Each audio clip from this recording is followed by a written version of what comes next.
Prime Minister Benjamin Netanyahu may have pulled off one of the biggest comebacks in Israeli politics. The election committee there says his Likud party is set to win at least 29 seats in the Knesset, and that gives Mr. Netanyahu the clear upper hand to form a coalition government. Sheera Frenkel is the Mideast correspondent for BuzzFeed. She joins us now live from Tel Aviv. Sheera, thanks for being with us. The critics say Mr. Netanyahu ran a scare campaign. It was a scorched earth campaign, if you like. He made this hard turn to the right, promised there'd be no Palestinian state. They say he vilified Israeli Arabs. Looks like it worked, but is there a bigger cost here? Well, the truth is that Netanyahu didn't really run much of a campaign for most of this election season. We barely saw him speaking in public, and not at all to the Israeli media. It was only at the very last minute, really in the last 4 days of campaigning, that Netanyahu went on this media blitz in which he said, as you just said, that there will be no Palestinian state under him, that there will be an expansion of the settlements. That was something that really did seem to appeal to the right-wing sort of core of the Likud, and they came out in droves to vote for him at the very last minute.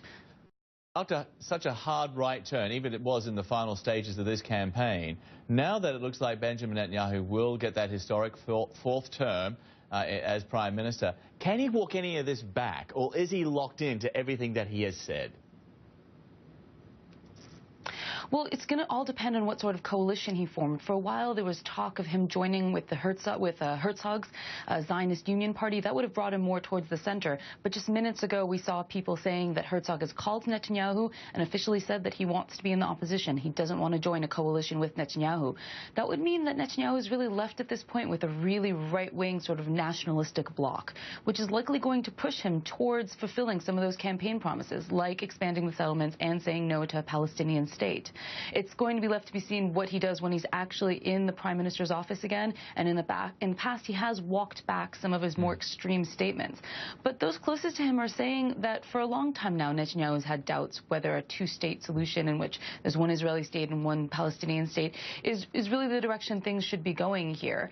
And we haven't seen a serious peace talks here in Israel for quite some time. Very true. Look, coalition governments in Israel, they come and they go. They are fragile things. They often don't last. So what are the chances that Netanyahu will hold this coalition together for a full term?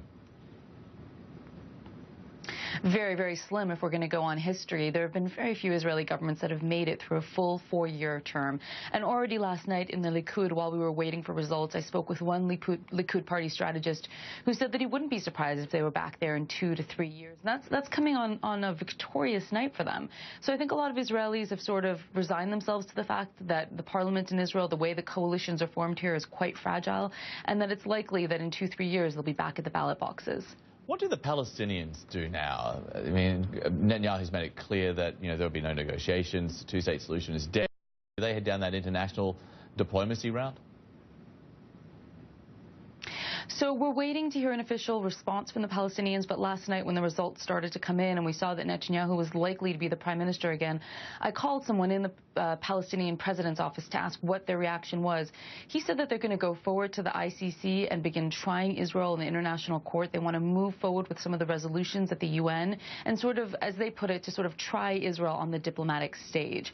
I think that the way they see things going, they don't think that there'll be serious peace talks. They don't really put much faith in peace talks, even if they are at some point launched, and they want to try this other avenue that they've already started. They want to try and go to those international courts, rely on some of the support that they've gotten, especially from the EU, and see where that takes them.